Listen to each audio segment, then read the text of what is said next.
Hey, Real Nerds listeners, there's many ways you can interact with the Real Nerds podcast. You can email us at realnerds@gmail.com. You can hit us on Twitter at Real Nerds. You want to check us out on Facebook? You can. Just look for Real Nerds Podcast. You want to leave us a voicemail? Just call 720-6NERDS5. You want to listen to our episodes? You can check us out on Stitcher, iTunes, Spotify, and iHeartRadio. Thanks for listening and enjoy the show. Hi, this is Jonathan Tiersten from The Perfect House and Sleepaway Camp, and you are listening to the Real Nerds Podcast.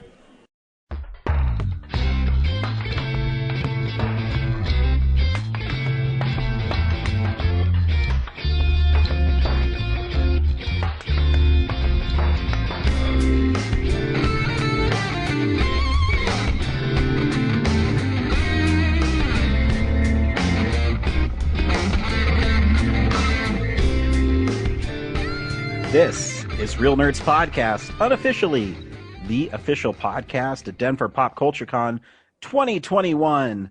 I am Ryan. With me is Corinne and Brad, still on Zoom. And one day soon, we won't be on Zoom. I'm guessing for Filmsplosion 2010. That's fast approaching. I need some lists from y'all. Yeah, I know. I'm kind of watching movies right now. Because I actually think 2010 is a pretty good year. So I've been going back and rewatching and reordering. And it's hard work watching movies. So when in October are we doing it? I don't know. I mean, we were going to wait because Wonder Woman was supposed to open this week. But now that's not happening. Did everything get pushed again? So there's like no Black Widow, there's no James Bond. Yes, James Bond is still supposed to come out, but Black Widow is now in May. So like it was supposed to be last year. Gotcha. Yeah, so it's May 7th, I think. So basically everything is moved out of October, and right now the next big movie is James Bond, which I believe is the 20th of November. Well, hopefully. Yeah, we'll see. I'm not holding my breath on that one. Nope, either am I. It sucks. Today Kellen was at school and Laura went to work. So I was just going to say, I was just going to go to the movies, maybe see even like an old movie or something in the theaters. And now, because movie theaters aren't busy because they're not putting out any new movies, they don't start until like 6 o'clock at night, and there's only maybe 3 showings of each movie. Yeah, which isn't surprising either. Yeah, great news all the way around, Brad. But you just did another 40-hour film. I did. Why don't you tell us about that? Gosh, it's really, really tough to do. I mean, perspective-wise, it's not the toughest thing to do in a pandemic, but just like all the extra work you have to do to, tiptoe around precautions and, finding people willing to do it. Mm-hmm. It's just, it was already tough. And this year, despite, planning ahead and wanting to scale back, it was still quite challenging to make a quality short film in 48 hours, and I think we did okay. It's not the best thing we've done, but considering the limitations, I think we did all right. What did you make? So we drew, our genre this year was film noir. We had a choice between that or time travel. We'd done time travel years ago, so we immediately chose film noir. And the 3 requirements were a nurse, some reading glasses, and the line of dialogue was like, I can't keep my eyes open or something. So yeah, we did a 5-minute film noir about a actress who is really jealous of her co-star, and things do not go well with that relationship. And the name of the film is? Oh, Spotlight. Nice. Because she craves the spotlight and doesn't want anyone else to have it. Your poster is a little tongue-in-cheek because it looks like it's a happy-go-lucky movie. I mean, inside, that character is very happy-go-lucky, but what she's willing to do to get there, not admirable.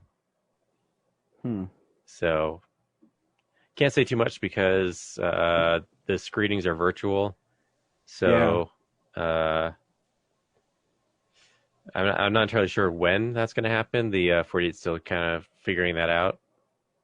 But it doesn't sound like it'd be easy to do, honestly. Yeah, especially because the voting aspect.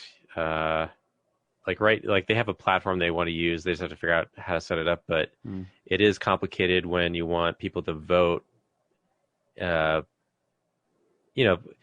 draw of the normal 48 is that you can go screen it in a theater and invite all your friends to come down and then vote for you.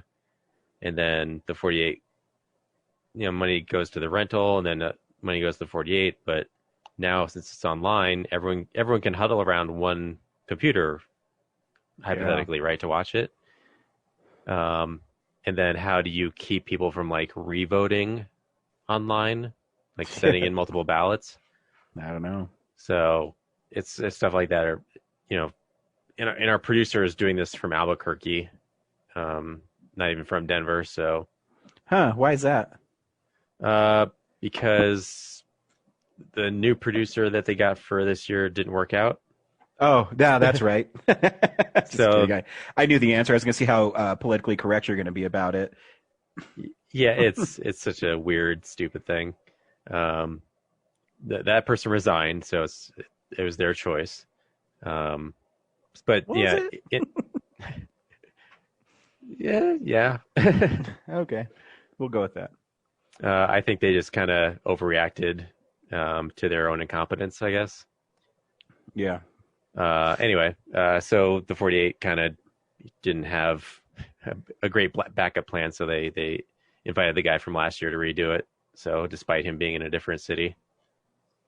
So. Well, I guess since you guys are able to pull it off, I guess it was somewhat of a success, right? Yeah. It's always a success when you cross the finish line on time. So, and was it a weekend of surprise roadblocks. I locked my keys in the office we were working at, and luckily the building manager happened to be on site at the time, so we resolved that pretty quickly. But then I locked my keys in my car the next day. What? After we'd finished 90% of the shooting, and then all my gear was in the car, so anything we had to do on Sunday was now in jeopardy. And it took 2 hours to resolve that, so we lost 2 hours of work and sleep that I could have had. And we didn't have a sound designer this year, so our audio, is really limited and not great. And our editor decided that, or didn't decide, but just surprised us that he was not going to show up for the weekend. He had to work. Oh. So I ended up having to edit the thing. So extra work. And on Sunday, I'm just trying to get this thing in, and I think I have a ton of time left. I'm just falling asleep in the chair as I'm editing audio, trying to get it done. And they didn't, with all the preparations that Chad did well, and maybe did prepare us for this, but normally you do the wrap-up form and you run all the paperwork downtown, like physically. Mm-hmm. But since everything is virtual, and they have like an ongoing submission thing, so you submit all your paperwork ahead of time if you want, but there's like a secondary finalization form that I wasn't prepared for. So I've already got like 10 minutes to get this film in, and then I find out you can't get the submission for the film unless you finish the form. So I'm just like scrambling, typing as fast as I can, trying to fill out this form so I can get the link so I can upload the film. And I was like, I can't believe we might still lose because I didn't know this thing. You know what I want, Brad? I went 1 year at the 40-Hour Film Festival where you're not scrambling to turn the film in on time. That seems every year you have a story about how you just make it. I was so cocky. I thought we were going to have like 4 hours to go, and we were doing great. Like I turned in the rough cut so early that the music guy was going to have so much time to do a pass on it, and next thing I know, the littlest details are just sucking up time. And I was like, God, it's already 2:00 already. Oh, it's 4:00 already. Yeah. Well, glad you made it. Yeah. Looking forward to watching it. Keeping the streak alive. I'll let you know when you can actually watch it. We're probably going to do a bunch of sound revisions before you get to see it. So cool. It just needs it to be fully appreciated. It's so bad right now. It's not our thing. Now, Brad, I'm curious, did you, and it might be a genre question, but did you write the pandemic into the script? Like, were your characters wearing masks in the setting? No. One of the big things we all agreed on this year is we're going to avoid any kind of stories that referenced what was going on, just because we didn't want it to not feel timeless. I like that decision. And since everyone else in the crew is wearing masks, the actors can get away with not wearing it. And we're all distanced, so. Right. I'm just curious because I talked about this in my most recent article for the Real Nerds website. So I was just wondering how it would look on like a really micro level with like a 48-hour film project. It's like, did you, as the creator of this short film, decide to write the pandemic into the story to make it easier for yourself? We just we figured that it would be we figured everyone else would probably do that. They would write like a story that references, makes fun of masks or, references COVID or something. And we just, we didn't want to do the same thing everyone else was going to do. We just thought it was hacky. And do you know whether they did? No, I haven't seen any of the films. Nor okay. I thought you might have like talked to some of your counterparts about it. Not yet. I asked people like what genre they did, and on Monday, you don't usually see a ton of promotion from people. The fact that I have my poster done already is just like a real fluke. So as the week goes on, I'll find out more. But pretty much, if you have time to like talk about your film over the weekend on social media, it's like, I don't know. I feel like you're not utilizing your time the best way. Like even it's like 5 minutes of just like, hey, we're doing this. What are you guys up to? Like everyone's working too fast to keep everyone apprised of what's going on. And then most of the posts yesterday were just like, hey, we finished it and I'm going to bed. We'll talk about this later. So gotcha. Definitely seeing everyone else also having small teams this year. I think we had 7 on ours, and all the photos and wrap-up stuff I've seen, people had like 5 or 6 people, teams that usually have 12 or 15 being like, this is what we have to work with this year, and that's how it is. Keep up the good work, Brad. Yeah, congratulations on completing the project.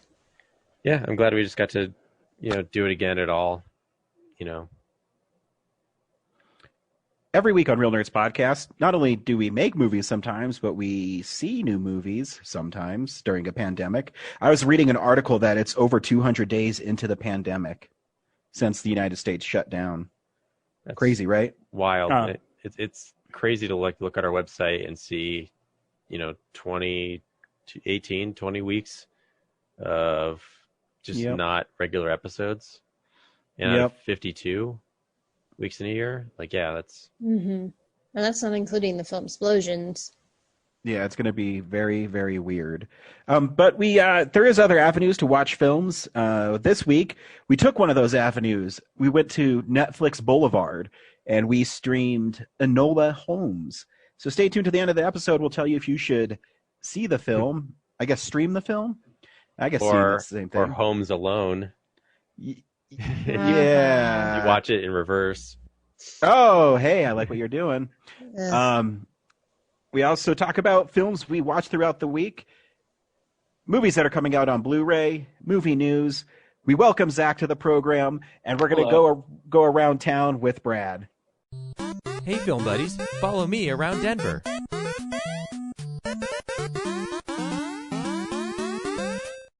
Brad, is anything happening around town? A couple things. Welcome back, Zach. You missed my entire description of my weekend. Oh, that's cool. We both kind of had similar weekends or week-long excursions, so. Oh, really? You stayed for 48 hours making a mediocre film? Nope. I made a movie and then went right back to work, which is one of the reasons I was late right now. So, but yeah, no, we both made movies. So. So the drive-ins are still open. At the Holiday Twin in Fort Collins, you can see Tenet and the New Mutants on screen 1 still. And on screen 2, they've got Rocky Horror Picture Show and Monty Python and the Holy Grail. And what else? I think that one's done. Yeah. September 27th. That's already passed. And then the 88 drive-in has Goosebumps, Christine, and Resident Evil Extinction. That's a weird fucking lineup. It is. I like the It's a lead Halloween into horror. stuff. Yeah, I haven't seen Christine, so I'm gonna definitely have to check that out. It's okay. What a strange pick for a drive-in. Right. Great pick for a drive-in, actually. Just look out for crazy Cadillacs while you're there. Your car might kill you. There is a little bit of this. I don't know if Zach has this in news, but Halloween and Halloween 4 and 5 are coming to drive-ins. Mm-hmm. And I don't know if it's coming to Colorado. I know Halloween is playing at the Rialto Theater on Halloween in Loveland, but I'd rather see the drive-in lineup of all 3 of them. I think the drive-in would be fun because there's abilities to see Halloween in a theater, but a drive-in would be more special. But if it came down to it, I might go up to do the Rialto because that sounds like fun. Right on. Either way, I'd like to watch Halloween on Halloween if possible. But yeah, no, that was going to be on my news, but all these drive-in announcements seem to have been for places not related to us, so I didn't see our listing on there. So fuckers. Yeah, that's fine. We only have like 3 different drive-ins. It's not like we're lacking any. We should definitely get a copy. Yeah. Actually, why I got you guys here too. This movie stuff sucks, but I got a couple board games that I want to play with people. Nice. So I got Batman the Animated Series Rogues Gallery, Sinister Six, fun.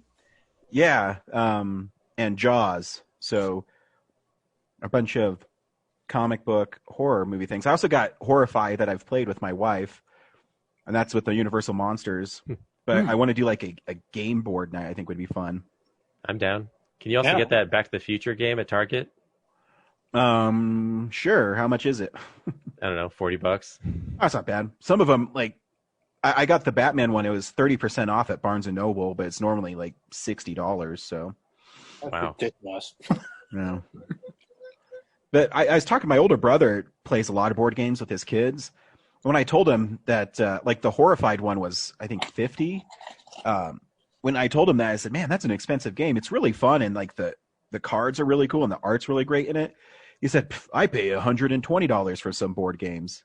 Oh, I have no idea. Yeah, so like I can imagine like the really niche D&D style board games, but like anything at Barnes & Noble or Target, oh my god, $160.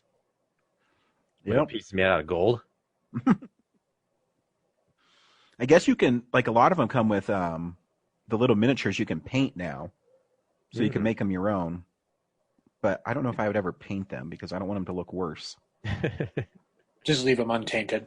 Yeah, right. Untainted and unpainted. There you go. Yeah. Taint.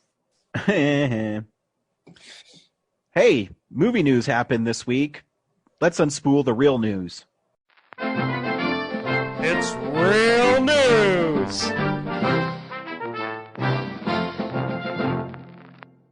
All right, I'm going to start with something that Ryan posted on our own page. It would appear that during the making of 21 Bridges, it seems that Chadwick Boseman contributed a portion of his salary from the film to her, to Sienna Miller, who co-starred with her in it, so that she could have equal pay. And So again, Wakanda Forever, Chadwick Boseman sets the standard for equal pay in Hollywood. And how many times have we heard of different stories of people just getting underpaid, like ridiculous sums? Like, and isn't it? I think the shitty thing is the person who shouldn't have a say in how much. I mean, don't misconstrue what I'm saying. Who shouldn't have a say in how much someone makes is the one who made it equal pay, not the people that have all the money.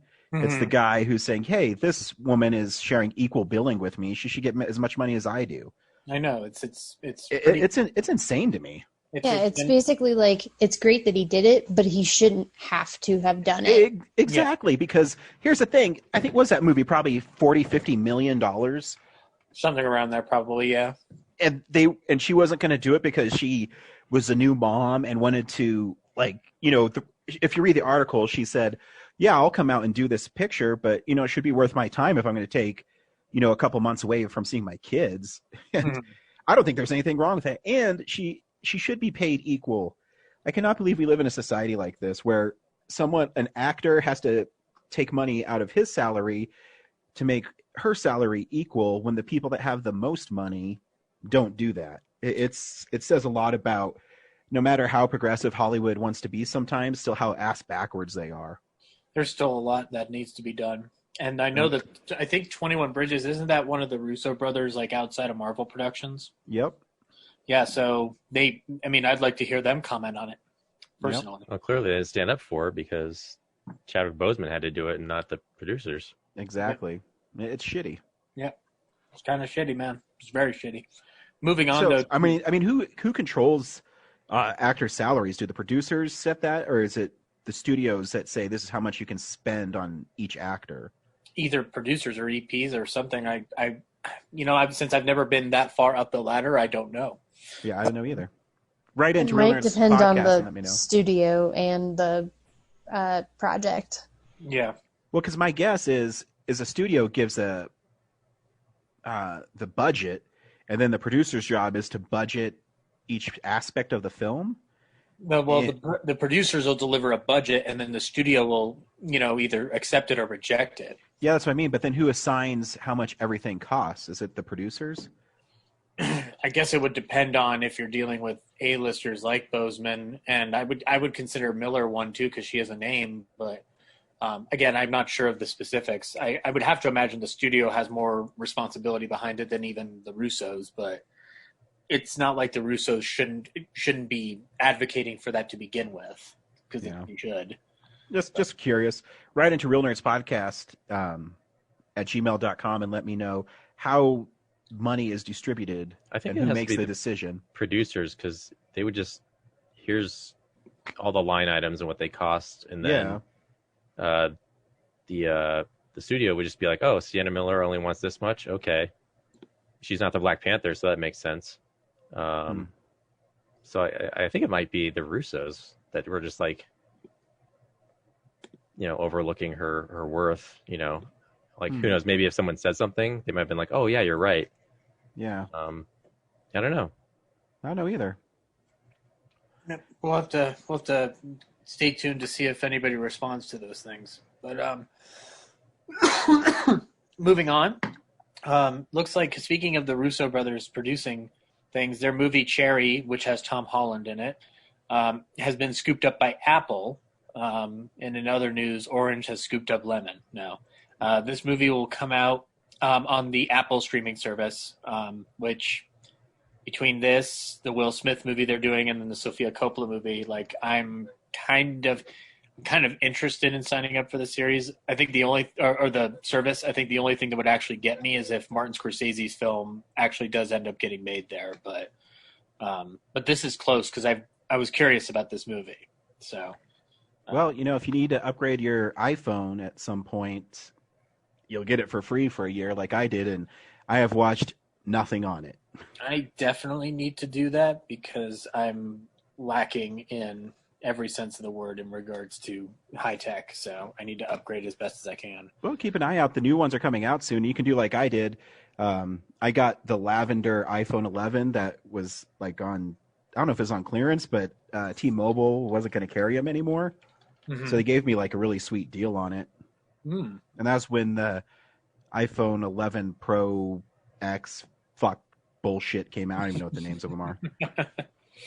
Well, then I'll have to go into Verizon and check it out. Yeah. Anyway, though, moving on. Hey, guys, do you remember Borat? Borat was a thing in 2000. Unfortunately.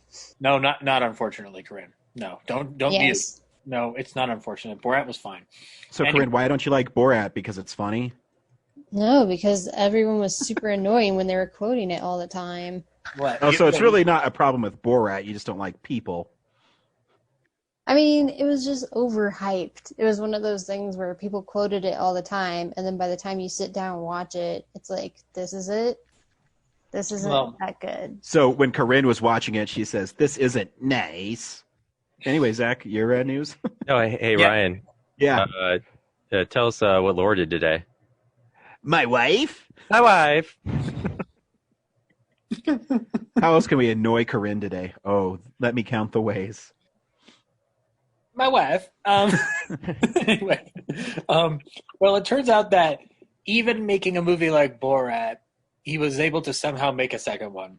And there's going to be a Borat 2, and the title has just been revealed.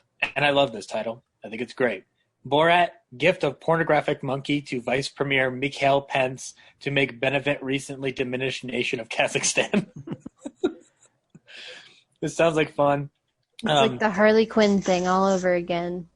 They did this for the first Borat, which is Cultural Learnings of America for Make Benefit Glorious Nation of Kazakhstan. So this isn't something going off of Harley Quinn. They've done this before because that's the actual title of the movie.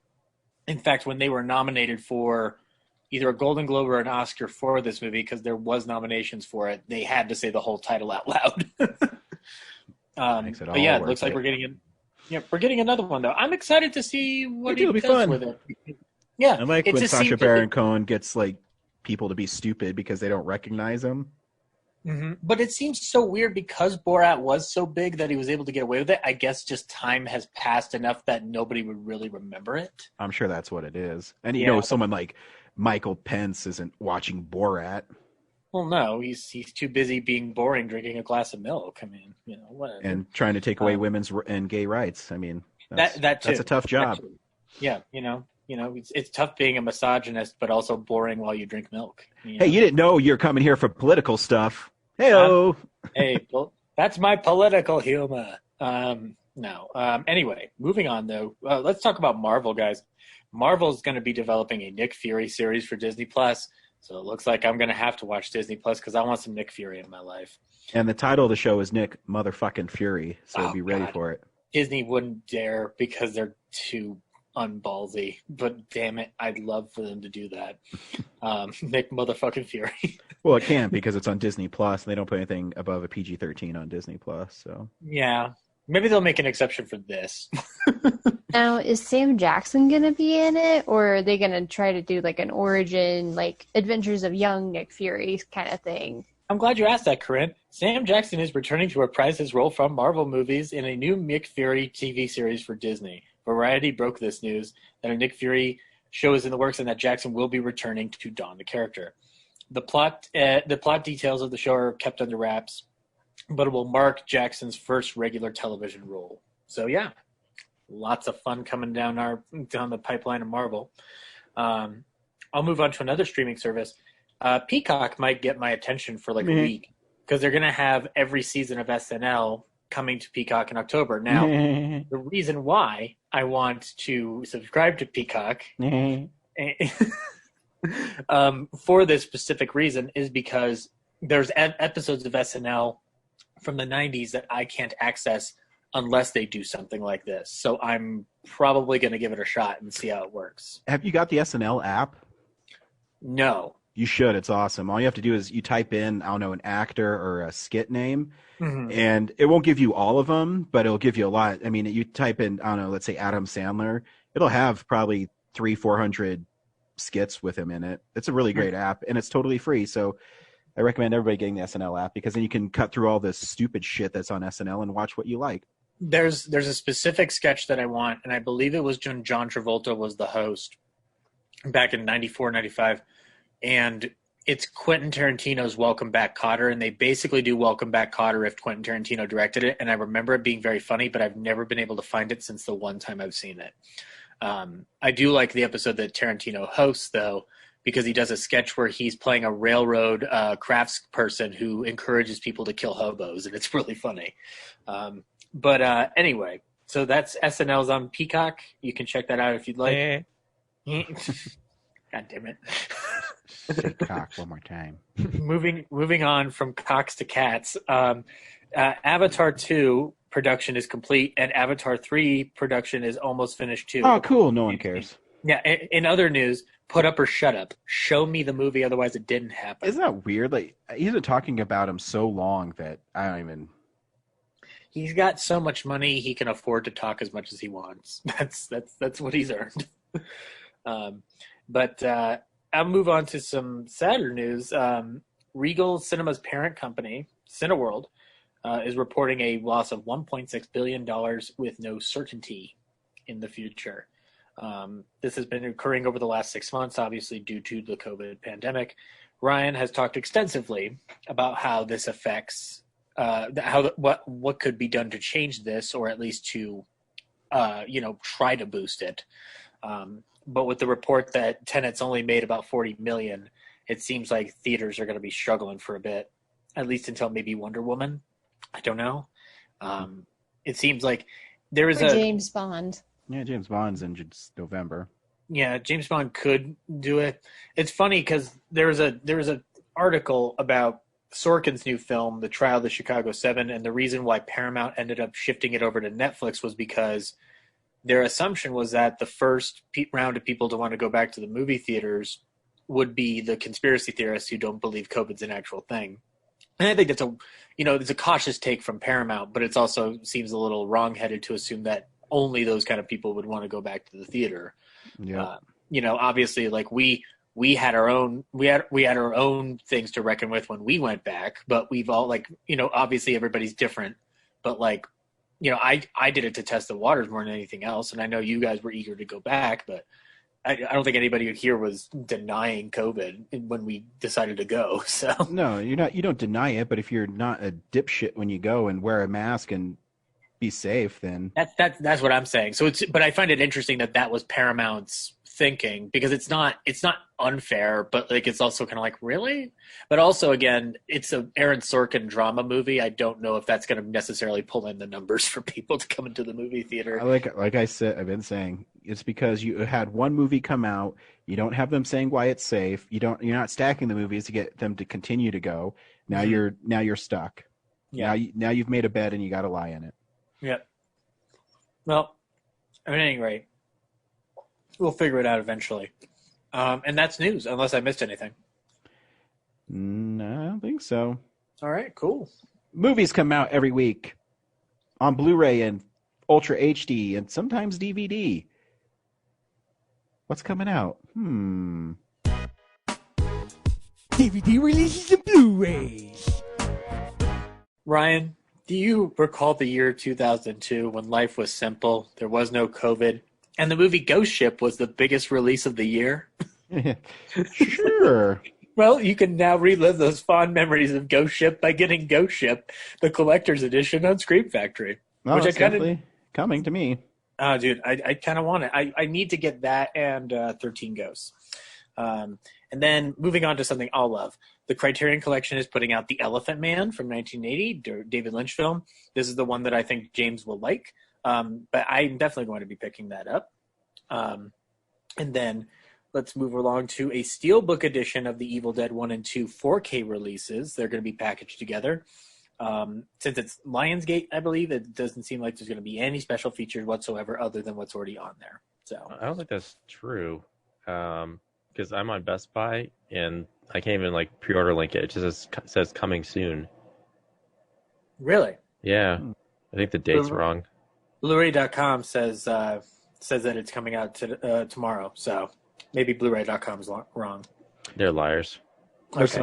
I've noticed lately in movie releases, Steelbooks, sometimes they get pushed. Incredible Hulk was supposed to come out in May, and it just came out.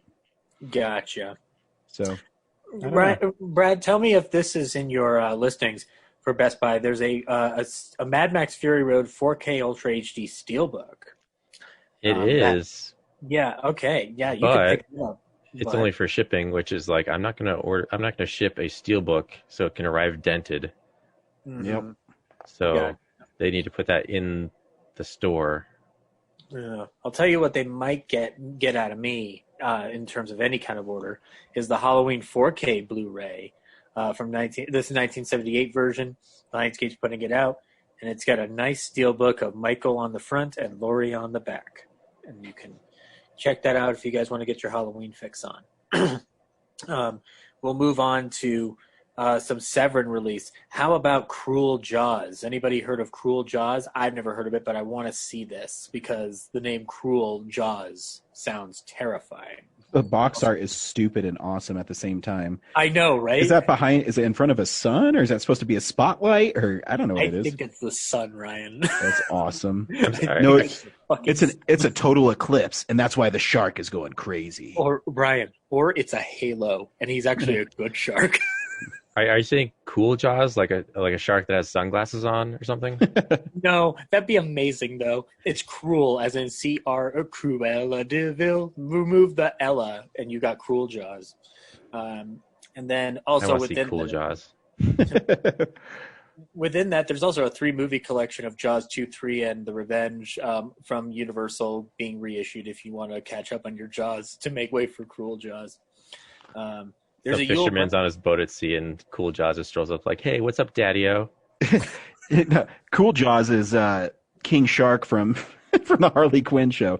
I would see a movie of him being just like attacking people on ships with Ron Funches still doing the voice.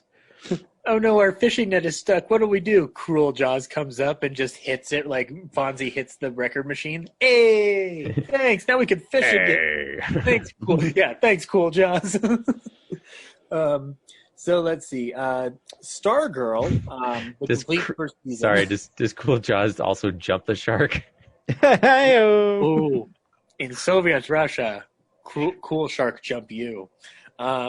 The complete first season of Stargirl is something I'm not familiar with, but it's apparently a DC thing, and you can pick it up on Blu-ray if you so wish. There is a Kino Lorber release of 5 Graves to Cairo from 1943, featuring Ann Baxter, Akeem Tamiroff, and Eric von Stroheim of Sunset Boulevard fame. He did more things, but people know him for that. And then they're also putting out a movie called Love Me Tonight with Maurice Chevalier and Jeanette MacDonald. So if you want to check out some Maurice Chevalier, there's your chance. And then Warner Archive is putting out Genesis 2 and Planet Earth, 2 sci-fi films back to back. You want to check those out, you can. And then, let's see. It seems like that's all I'm seeing, unless I've missed something entirely. No, can I give a shout out? And it's kind of movie news, and it's also Blu-ray news. I know what you're gonna say. I should have realized this. Yeah. Wolfman got Nards. As the documentary is coming out on Blu-ray, you can pre-order it on Amazon, and it comes out in October. And I think it's a on-demand one. So make sure you pre-order it and support these guys. They were on our show, and they were awesome. Andre Gower plays Sean in the Monster Squad, and he made a really great documentary. And I'm hoping that he was able to put all the extended interviews on the Blu-ray, because he talked about it on our show, and he has something like 1 terabyte of more interviews to put on out. So snap. Hopefully it made it on there somehow. Some way. That is awesome. I cannot wait to see it. Yep, mine is pre-ordered, and it's only $12.99, so that's cheap. Am I the only one who hasn't seen it at this point? Because I know you saw it, Ryan, but Brad, Did you go to the Alamo one? No, I had to cancel that screening, so I have not seen it. I haven't seen it either. Not only did I see it, Zach, I saw it with his sister. I sat in the VIP section at Denver Pop Culture Con. That is true. Can you also tell me about the time you hugged James Marsters? Oh, yeah. So I don't know if you guys know who this guy is. So James Marsters played Spike on Buffy the Vampire Slayer. Did you hear? And so he, Spike was a bad guy, and then he died, and he came back, and he had a soul, and he became a good guy. And him and Buffy started this relationship. Anywho, he's a very attractive man. But at Denver Comic-Con, the very first one, this is when it was Denver Comic-Con, I was doing his panel, and I walked in the back green room, and I said, "Hey, Mr. Marsters, I'm Ryan. I'm your moderator. Is there anything you don't want to talk about?" And he looked up from his phone. Like, he was Spike from, Buffy, pissed off. And I said, "Oh, man, I already made this guy mad." And then in the nicest voice, he said, "No, man, I'm good. Yeah, let's go out there and we'll talk." And it was awesome. And we went on stage, and I introduced him as the man, the myth, the legend. And he came out and was like, "What an introduction." And he hugged me. Dude, he is the best smelling man I have ever smelt in my life. Here we are 10 years later, and I remember how he smelled. Oh my gosh, if you love James Marsters so much, why don't you just marry him, Ryan? Maybe I will. And then we'll have kids, and we'll name them Spike and Buffy. I don't know. Is Laura going to be the... Never mind. I don't remember ever telling my James Marsters story, so I wanted to make sure that I told that story. Brad, have I ever told you my James Marsters story? You know what? I'm not sure I've heard it all. Even you just talking right now. Can you fill me in? Yeah. So there I was, bright-eyed and bushy-tailed.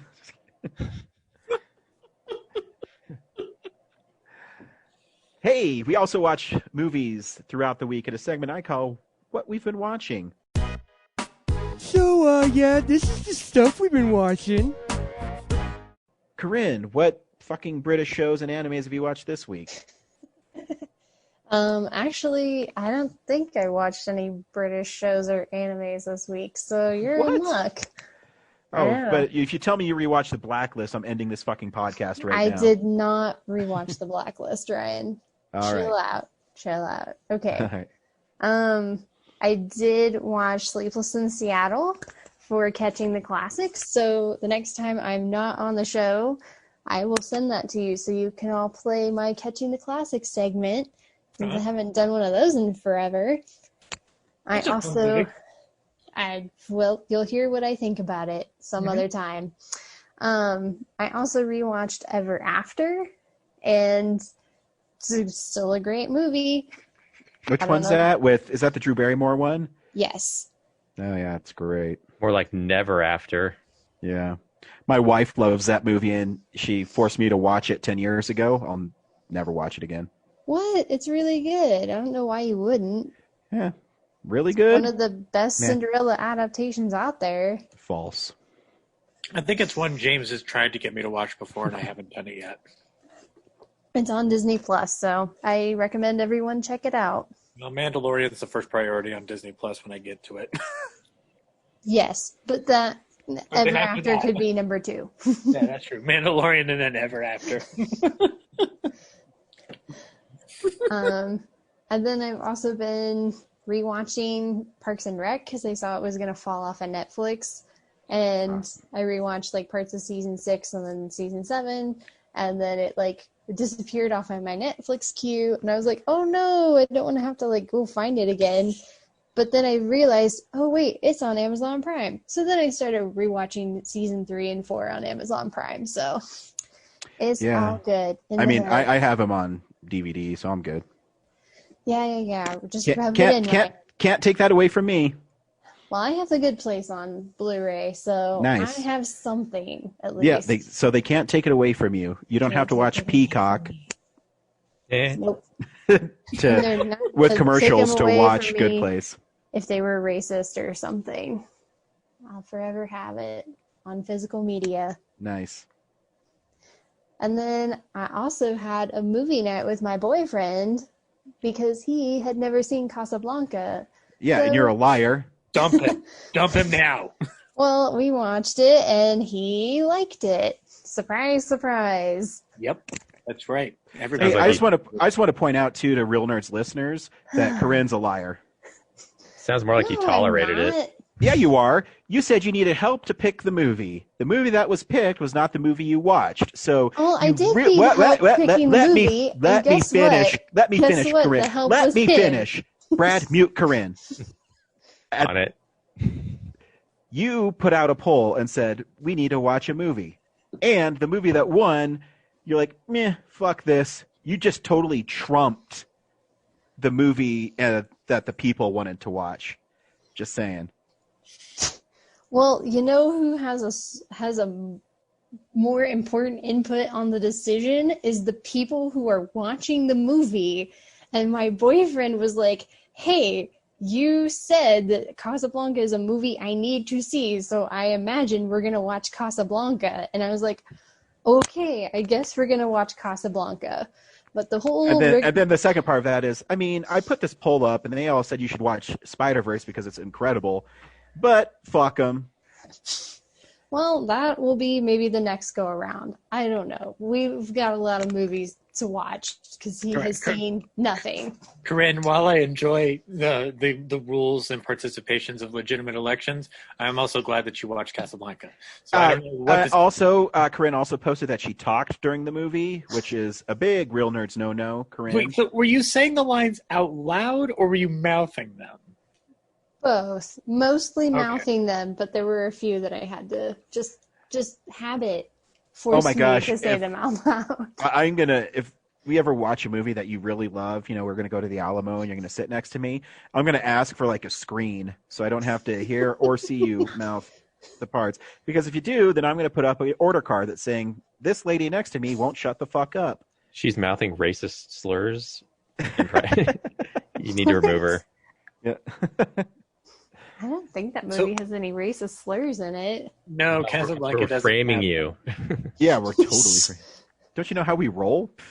First of all, Ryan, that might not be a problem because movie theaters might not be open for a while. Oh, ouch. Knock on wood. I mean, the way it's going right now is not great. But don't worry, 18,000 fans can go to football games, but let's make sure we keep movie theaters closed. Yes, unless of course they're putting South Park cutouts. Yeah, that was brilliant. It was brilliant. Well, the best part of it is Comedy Central and South Park creators matched the donation of $180,000 for the cardboard cutouts that the Denver Broncos also matched. So they raised $360,000 for charity. So that's awesome. Good on them.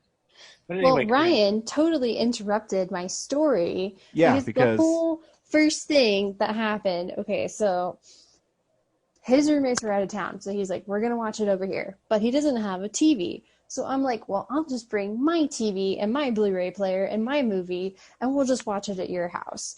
And so I did. And then as I'm putting in the Blu-ray, because of course I own Casablanca on Blu-ray, not DVD, Ryan, don't get triggered. Darn right you do. I put it in and it goes to the menu and I was like, oh crap, I forgot to bring the remote. And the only buttons on the Blu-ray player are in and out and on and off. So there is no way to do it like on the player itself. Or like I like to call date night, giggity, giggity, giggity, goo. Okay, so we tried to find some other alternatives. In and out and off and on. Anyways, so please mute Ryan. Seth MacFarlane co-sponsoring this episode? What the? So we tried to figure out alternatives, and we ended up just streaming on his laptop Toy Story 2, which is a great movie, although that's not the best viewing experience, but whatever. And it's not Casablanca. Wait, but... Corinne, so your boyfriend and none of his roommates have a TV? Oh my God, nope. I'd fucking die. Well, I mean, I don't know if his roommates do, but if they do, it's in their rooms, and it's not like we can use it, so they don't have one in like their living room area. Are you saying, Corinne, that there are others out there who don't watch movies every day? I know, guys. Ryan, rough. I'm scared. Hold me. I mean, sending you virtual hugs. Thank you. I mean, I've told you guys before, like, he hasn't seen, like, Indiana Jones. He hasn't seen, like, anything. I mean, I guess he's seen, like, he likes the Toy Story movies. He likes Despicable Me. He likes Die Hard. He likes the Harry Potter movies. So he owned Uncle Buck, by the way. We were trying to put that in the Blu-ray player. And I was like, I haven't even seen this movie. And he's like, wow, a movie I own that you've never seen? And I'm like, yeah, this is only going to happen once. I'm not going to lie. Uncle Buck is a great one-up to have on somebody. It is. It's a fun movie. Like, guess what I got? Uncle Buck. So anyway, Toy Story 2 is great. Mm-hmm. It was fun revisiting it. And I haven't seen the other 2 Toy Stories in a while because, of course, I don't count number 4. So I might have to rewatch. What? Yeah. Shut up, Ryan. We're not getting into that whole diatribe here. Wait, why don't you count number 4? Because it's so great you don't want to watch it? Because it's unnecessary. It's unnecessary. Toy Story 3 was the perfect ending. I don't need any more story after that. I disagree. I think it's a great ending. I think it's a great ending for Woody in Toy Story 4.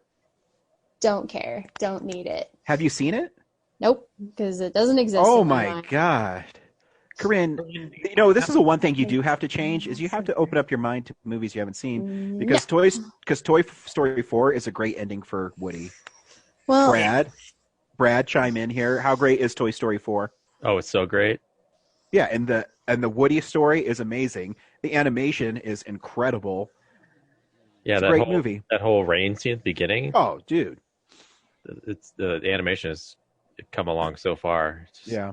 Corinne, I was skeptical like you, but then I saw the movie and I was like, okay, this wasn't completely unnecessary. In fact, Woody's story is wrapped up nicely because they addressed the fact that Woody doesn't have to take care of these other toys anymore. They kind of addressed like, why has he been taking care of these toys at all? Exactly. Yeah. It is fucking amazing. But that being said, like I remember being like Corinne when I saw the announcement, I'm like, wait a minute, I thought we wrapped this up. Or Corinne claims she's a Disney fan, but not really. And let's be honest. Well, first 10 of all, years it's from a now, Pixar movie, Ryan. Thank you very much. Yeah, Pixar is owned by Disney. Thank you very much. I know, but it's a completely different studio with its own agenda. False. Sometimes. False. They are dictated by Disney. Yeah, when the money's flowing just fine. When it's not. Pixar made Mulan. Anyway, you know who agrees with me is my boyfriend, and maybe that's one. It's like, okay, you haven't seen. Has he seen Toy Story 4? Then no. Only you because guys don't he has to. Yeah, you guys don't have a dog in this fight. Until you see this movie, nope. you can't judge it. Well, I'm just not going to see it then. Problem solved. Such compromised integrity. Yeah. Wow. Anyway, I'm going to have to rewatch Toy Story 1 and Toy Story 3 because and 4. No. I can't rewatch something I haven't seen, Ryan, and I'm not going to. But I don't understand why you're dying on this sword, Corinne. That's a weird thing to die on. Because I Toy refuse Story to see 3 was Toy the Story 4. perfect ending. I don't need any more. That was it. This is not to take sides in either argument, but Ryan, she's falling on the sword of Forky. Yeah, it's fucking bullshit. Plastic fork. Forky is amazing. Oh God, Corinne, you don't even know. He has an existential Corinne, I'm never going to mention Toy Story 4 again because it's unbelievable. I cannot. I guess for Corinne, life ends at middle age, so yeah. I mean, no more stories if you're old. Old people don't have stories. Corinne, one of our mottos at Real Nerds too is we don't judge a movie until we see it. So you don't even know. I'm not judging it because I'm not even acknowledging its existence. I just you are judging it. You are judging it by saying stuff like that. Whatever. I do what I want. I do what I want. Corinne is the negative Nelly of Real Nerds podcast. Fine, I'll take that title. I don't care. Oh wow! Just keep it up. I have the solution. I know exactly what we need to do. Corinne will watch Toy Story 4 if Ryan watches 7 seasons of The Blacklist.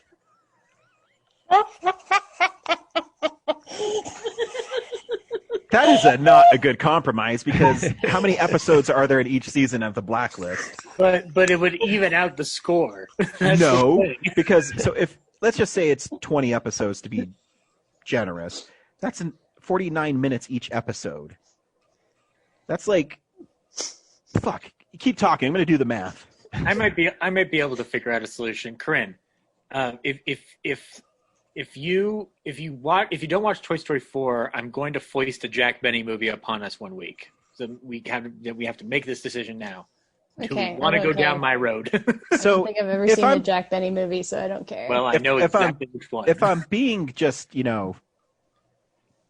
like conservative with 20 episodes, it's 6,860 minutes of the fucking Blacklist. I think I calculated the approximate runtime in one of my And essays it's comparing it with 114 The Good hours. Place. That is not. I'll tell you exactly. It's 153 episodes. So That's right, because they did just have their 150th, didn't they? What but if Ryan just watched a season of The Blacklist? it's such a convoluted story that you need 153 episodes to explain it. Whereas Toy Story is a concise, well-written movie that only needs 2 hours to explain itself. So Yeah. That's not going to happen. I'm not going to watch fucking 600 hours of a fucking TV show, or 150 hours of a TV show. How about this, Corinne? If you watch Toy Story 4, I will do a commentary to the Pride and Prejudice miniseries. The entire thing. No, because we were already going to do a commentary for the movie version. So That that's is true, but the miniseries is longer. yeah. Now I'm going to die on the sword of Mr. Darcy. okay, I got a compromise. Instead of all that Blacklist, Ryan has to watch a Roman Polanski film. Oh, That no. isn't Chinatown. No. I would not. I'm not going to force Ryan to do anything that terrible. That's way different. That's a principle thing. No, what we're talking about is No one should watch a Roman Polanski Corinne's not a movie. principal. She's not watching Toy Story 4 because it doesn't exist to her. Yeah, it didn't rape a 13-year-old girl, though. Anything else you watched this week, Corinne, that we're going to No, that was chastise you it. for? Although I'm just going to say that, don't be surprised if Toy Story 3 shows up on my 2010 film explosion list. And if it does, we're not going to have this conversation again, okay? I'm not going to talk about it because you're really weird. So It's going to show up Okay. at number 10 on the list, too, and just piss everyone off. yeah. Brad, what'd you watch this week? Not a lot. Obviously, I spent my weekend making a movie. But before that, I picked up the Back to the Future animated series on DVD. And I've watched maybe 2 episodes, and I was like, oof, this is going to be tough. It's it's animated Back to the Future, and the only really notable thing was that the first episode was written by Peyton Reed, who directed Ant-Man 1 and 2. So he got his start doing some animated Back to the Future episodes, and the one he wrote, they went back to the Civil War, and they bridged the differences of the North and South. wait, so we need Marty McFly right now? Yeah. Okay. It's just silly Saturday morning cartoon. It's not like a deep cartoon show like a lot of them today. It's just Everybody has to start somewhere, Brad, because Dean Lorey is one of the showrunners and writers of Harley Quinn, and the first thing he ever wrote was Jason Goes to Hell. So you got to start somewhere. Yeah. He also did Arrested Development too. So. That's right. Yeah, I'll let you know if I watch any other interesting episodes from that series. And it's only 23 episodes in its entirety or something, so shouldn't be too long. But yeah, it just reminds me, because also they had Christopher Lloyd doing the lead-ins to each episode. Actually Doc Brown doing it, so that's pretty cool for a kid's Saturday morning cartoon. So. And Bill Nye isn't Bill Nye yet. He's the assistant to Doc Brown on that show. Huh. That's cool to see young Bill Nye on there, being the science guy before he's the science guy. So before he's a science guy, he's just the science dude. Yeah, he's just Doc Brown's. He cuts away to anything they couldn't hire Christopher Lloyd to do. Be on that set. They got backup Christopher Lloyd. Yeah. I think he's Thomas Wilson, who played Biff, and then Mary Steenburgen also did voices in that show, which is pretty cool. Really? Wow. Yeah, played their characters. So, yeah, good old Saturday morning cartoons. Remember that? Yeah, actually. So I'll just plug this. I'll be sending Brad soon my review of the first 6 episodes of Ninja Turtles. Now, originally I was just going to review them all and post them on the website. But after talking to Brad, he's also going to insert his opinion on them. Brad, or are you just going to chastise me for not understanding how great the show is? Well, anytime you give it a negative review, I'll chastise you. And every time you praise it, I will go along with it. Wow, just like everything on the internet now. Exactly. Brad, if you're such a true fan, you must at least acknowledge that it has some flaws, right? I mean, nothing is perfect. Nah. Ninja Turtles 1987 is pretty perfect. Yep. Pretty perfect. So what's wrong with it? I mean, it's that pretty perfect. That is there's more than not perfect. more episodes? Yeah. The fact that they cut it off at 10 seasons is just a tragedy. It really is. Like, they could have gone for another 20. I mean, it was a Simpsons level show. Not to spoil it, but I watched the first season. I rewatched it again because I do that a lot with 20-minute TV shows, so I can articulate better when I write.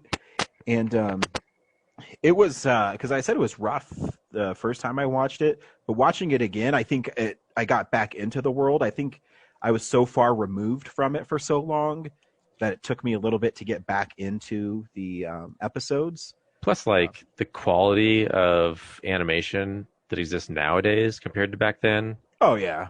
I mean, I'll give it that caveat, but...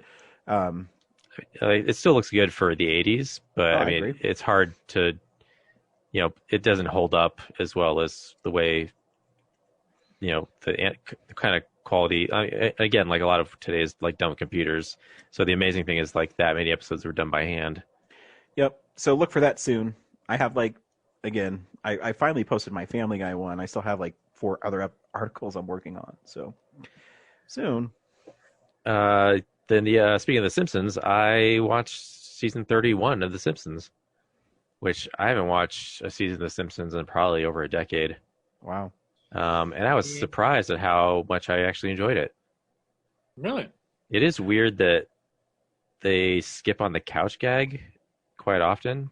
Because I'm guessing by now there's, they've pared down the intro song so much to fit commercials in that now they're just going after the couch gag. But yeah, there's a lot of like legit, like I laughed out loud, especially, I binge watched it so fast that I can't really remember much of like any specifics, but I do remember like there's this gag where Homer's trying to like inflate an inflatable Santa on his lawn, and he's doing it by mouth and it's taking forever. So he hooks up a hose to the exhaust pipe to his car. And then obviously the Santa thing explodes and then like knocks over their tree and sets it on fire or something. Yeah, but a lot of the episodes revolve around like modern tech. Like there's a lot of like social media references and internet storylines.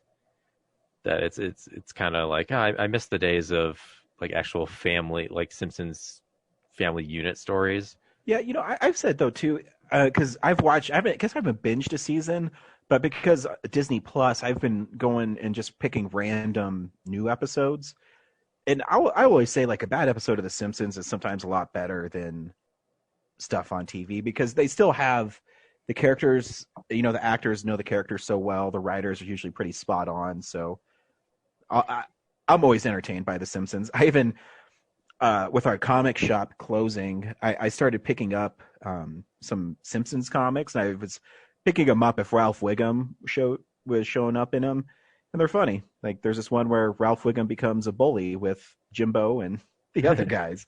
It's funny. Yeah. There was one of the last episodes I remember watching before I kind of just tuned out and started going back to the first 10 seasons. Is Principal Skinner's on an adventure with the kids driving a bus. Ralph has to ask to go take a pee, and he relents. And while Ralph is peeing, he goes, "I'll tell you what I want, what I really, really want. So tell me what you want, what you really, really want. I'll tell you what I want, what I really, really want." And he just keeps going until Skinner just pulls him away. It's just the show can still pull off some fun humor at times. Oh yeah, but yeah, I didn't. By the way, Brian, I didn't know that one of your first tattoos was Ralph Wiggum as Ohio. It's my very first tattoo. I got two tattoos within like a couple weeks of each other. Mm-hmm. And a lot when I was 18, 19, 20, all my friends have to say, "Hey, I'm going to go get a tattoo. You want to come?" I'm like, "Yeah, sure."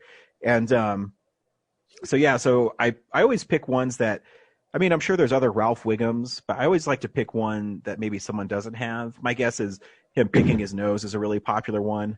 Yeah. So yeah, I picked the one where he has Idaho scotch taped on him with a piece of paper. But then 2 weeks later, I got Stupendous Man from Calvin and Hobbes. I mean, a lot of people have, I'm sure, Calvin, but I made sure I got his superhero alter ego. When he takes down his babysitter, Rosalind. Yep. I fucking love Calvin and Hobbes. Actually, that episode where Ralph is Idaho, I do love the line where after Lisa sees her Florida costume, she goes, "I'm not a state, I'm a monster." Yeah. No, Lisa, the only monster here is the one that seduced your mother. I call him Gambler. I'm so stupid and I do stupid things all the time. My wife actually said that she feels like she's the Lisa of our house. Where she's the smartest one and she always is like turned off by how goofy I am. But it's what I do. She loves you though. Otherwise she wouldn't be sticking around. Your wife. Yeah, she's around for the inheritance. Yeah. The Frost estate. Yeah. That sweet police officer salary. Well, actually, I do have a pension that she'll get when I die, so that's good. Gotcha. So hopefully that won't be for a long time. Yep. 90 years. So yeah, I wish I could watch they only have season 31 on Hulu, so I'm like, man, I wish I could go back and watch the other 12 I've missed. And every time you watch something on Hulu, like a TV show, you're like, man, I should pay the $4 a month so I don't have to, watch the ads. But then you're like, that's kind of a pain in the ass. I'll just watch the ads. Actually, what I do. The ads, like every one is the same. Like, so you'll watch, I watched, I think like 6 Corey Gardner ones in a row. God. And then like the next episode had 6 Hickenlooper ones in a row. And I was just like, it's also weird that it's streaming, right? But there's a Fox 31 Denver watermark on my Simpsons episodes. So I'm like, they can actually send targeted, like, yeah, they do that on that's part of the Hulu thing, is because they're all localized, because you can watch live sports on Hulu, but they do that on purpose so you can only watch what's local for your affiliate. So you couldn't just turn on, because you like the Dolphins, you couldn't turn on Miami's Fox to watch the Miami Dolphins play. They won't let you. Why watermark them at all? Like they could just be. I don't know. It doesn't make like they come from one place. It's not like they were created in Denver. Yeah, I don't know. Yeah. Also watched A Knight's Tale, which I haven't seen since the early 2000s, and that's actually still a lot of fun. The whole modern music paired with medieval fantasy. Don't say that. Don't get Corinne going about how it's not accurate. I think the tone of that movie, like, they open with "We Will Rock You," so from the outset that this is going to be just, fun. It's not supposed to be taken like as historical accuracy. Oh, for sure. It just seems cheesy though. Like, I don't know, the songs that they picked and using them all. I don't know. It hasn't aged great for me. It's a fun movie though. Yeah, it's way fun. Alan Tudyk's in there. Paul Bettany's in there. Do you know I met Alan Tudyk? I did his panel at Denver Pop Culture Con one year. No, tell us that story. He's really funny. He's a super cool dude. Yeah, he is. Yeah, he was great. Like, he's one of the most fun panels I've ever had. He gave the voice of Joker on Harley Quinn. That's right. He was funny. Anybody who asked him a question, he would give them something, and he learned this from Nathan Fillion. Nathan Fillion would give people watches, and Alan Tudyk, when he was talking, said, "I can't afford that," so he would give out shampoos and soaps from his hotel room. It's pretty funny.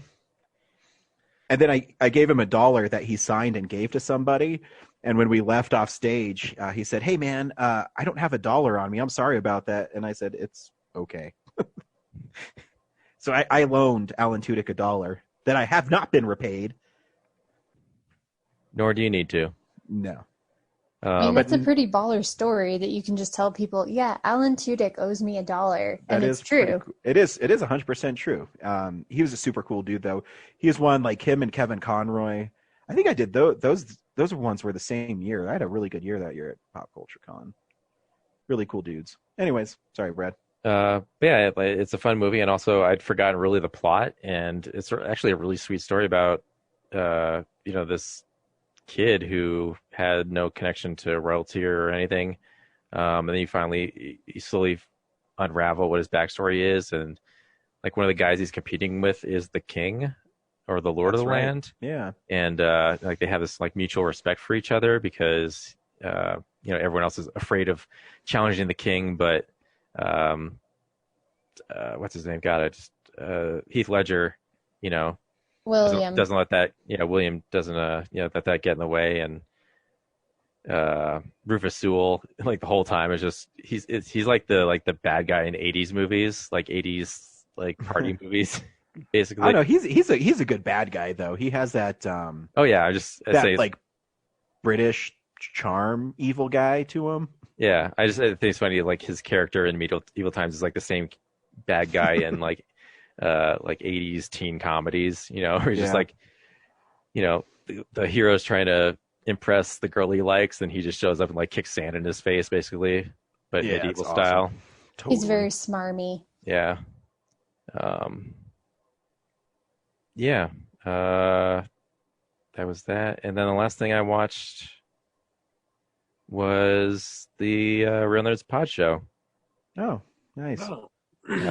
I heard the star of that is a total fucking prick. Like on set, he doesn't even look you in the eyes. Yeah, there's a whole documentary on the DVD about what a diva he is. Yeah, I hadn't like really sat down and watched those episodes in probably like 5 years, and I'm really impressed with what we did. Like, the 6 episodes, kind of flying by the seat of our pants, like making those. Yeah. It was a lot of like reconnecting with those characters was a lot of fun, and the Blu-ray has the commentary tracks and the like 1 hour blooper reel that horrified James's mother. Yeah, lots of swearing and just bad takes. It's great, and it made me excited for season 2. Hopefully that happens. A sweet niche nostalgia trip. Yeah. I want to start working on figuring out the scripts for it.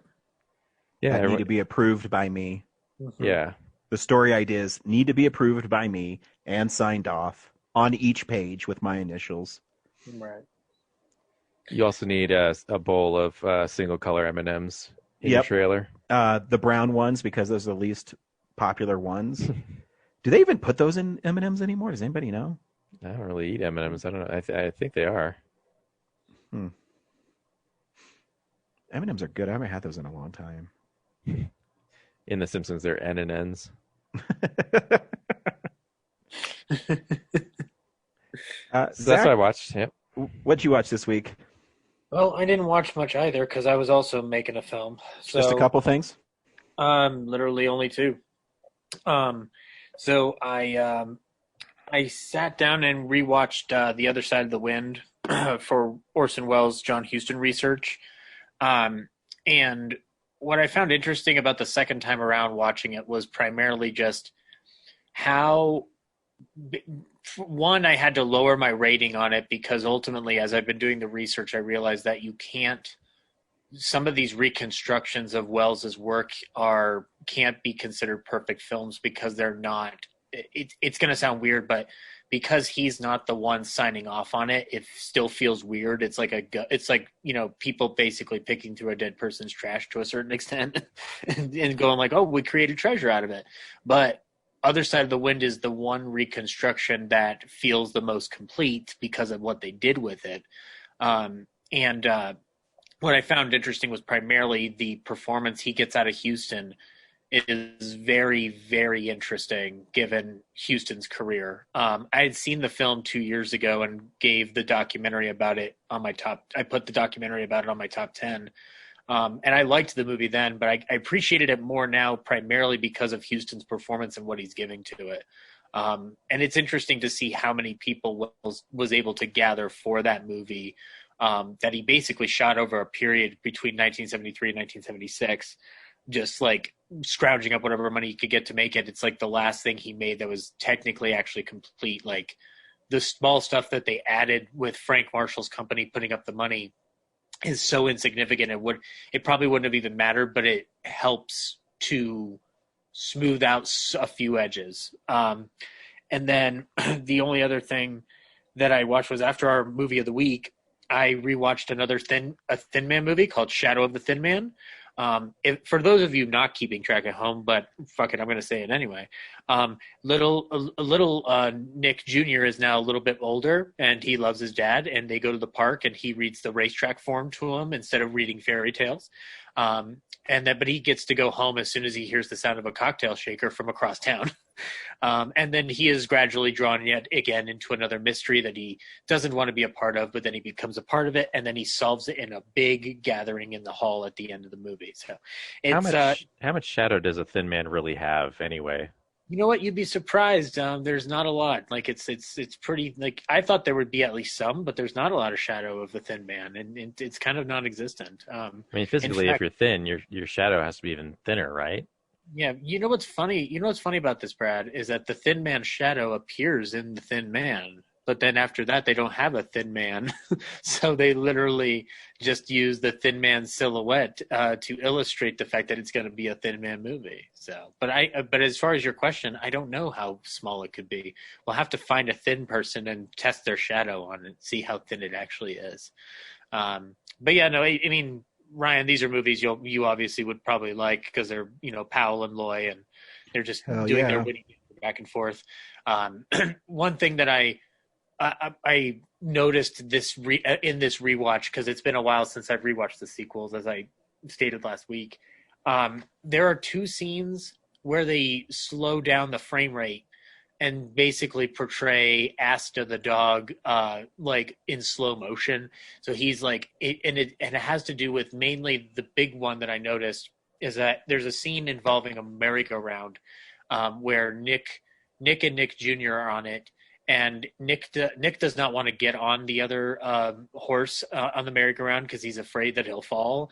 And all the other kids are making fun of him, which I should have taken a picture of all these like 30s and 40s kids like screaming at him that he's a chicken, because they are the ugliest kids I've ever seen in my life. But yeah, and that's coming from Mr. Ugly right now. So, take that with a grain of salt, kids who are probably already dead. But what's interesting is, like, after that, Asta gets on it. They spin around for a little bit. Nick gets off, and then there's this slow-mo shot of the dog getting off to indicate, I guess, dizziness and confusion. It's so weird. It feels so out of place. But it was interesting to watch that kind of slow-mo done for a 30s and 40s movie, for a comedy, no less. Because it's been done, but just in a comedy, it just kind of felt weird. But anyway, outside of that, the movie's fine. It's not my favorite of the sequels. It's much funnier than I remember it being. And I think it's primarily because at this point, Nick and Nora have become, their characters are so established that all the beats. So like anytime a drink is mentioned, there's kind of like a Pavlovian response to you laughing at Nick wanting a drink, or Myrna Loy, wanting to get involved in the caper, but Nick tells her no and she follows him anyway. So, but yeah, if you haven't watched these movies, you should. They're a lot of fun. They're very formulaic after the first one, and so you know what you're going to get, and you're never really disappointed. And that's all I watched this week. I watched just a couple things too. Ryan, what fucking Carol Lombard and dumb Kate Blanchett stuff have you been watching this week? Corinne, you're not as good at put downs as I am, but nice try. It's because I'm not as mean as you, Ryan. I'm not that cruel-hearted. You are, because you haven't seen Toy Story 4. So, no, I rewatched Comic-Con Episode 4 of Fans Hope, which is really important to the Real Nerds podcast. Is at the screening of that, we met Beth from Denver Comic-Con, who invited us to be at the Comic-Con for free to cover it as a podcast when we were just starting out. So that film always has a special place in my heart, and it's still a really fun film. It just tracks people going to San Diego Comic-Con and the love they have for certain franchises. There's always the really... I forgot about the funny story about the one boy who was going to propose to his girlfriend at the Kevin Smith panel. It's lots of fun. And Denver's own Chuck Krasinski from Mile High Comics is in there, who laments about the dwindling returns on the comic industry at Comic-Con, which now 10 years later is even more so true. But it's a really fun film. You can watch it on Prime, and I recommend everybody check it out. It's pretty fun. It's directed by Morgan Spurlock, who did Super Size Me. So it moves quickly. I think it's only like an hour and 20 minutes. And it gets some great interviews in it. Definitely check it out. I watched the 2020 The Grudge, which is produced by Sam Raimi's Ghost House Pictures. How was it? It's not too bad, actually. I mean, there's a lot of jump scares, which is really annoying. Jump scares I don't think are scary. And I've seen so many horror films that I can pretty much pick out when they're going to happen. The only director who's really good at jump scares still is James Wan. I think that's because he has a fluidity to his cameras and how he frames actors in them. He sets up stuff in the background too. So but he what's great, if you look back either to Insidious or The Conjuring, he's really good at putting actors in corners of frames where you expect something to happen in the background, and then when it does, it's pretty awesome. But an over reliance on jump scares gets really obnoxious in films, and this one does. What I do like about it, though, is it's actually not a reboot. It's a continuation of the events, and it unfolds kind of like a Tarantino movie where they're only giving you bits and pieces of the story. Some parts are flashback, some are flash forwards. So nothing is really happening in real time. You have to kind of piece it together. You could tell that the guys who made it care about the franchise, and I mean it's really gory, so that's really cool. It has some pretty cool makeup effects. There's a mummified lady in a car that looks really cool. It's really well done. So yeah, overall it's not horrible. It's not game changing, but it's better than I thought it was going to be. It's like Ghost House actually did the first one too. So yeah. Basically going back to that property. That's interesting. Yeah, Sam Raimi, he's awesome. And Sam Raimi shows up on like the behind the scenes for this movie. I'm like, he didn't show up for when Scream Factory released Army of Darkness on Blu-ray. I go, Ryan, who's paying for my gardening? Yeah, no doubt. Columbia. When I went to Twist and Shout a few weeks ago, I stumbled across a Walt Disney Treasures I didn't have. And it's behind the scenes at the Walt Disney Studios, which is a really cool DVD.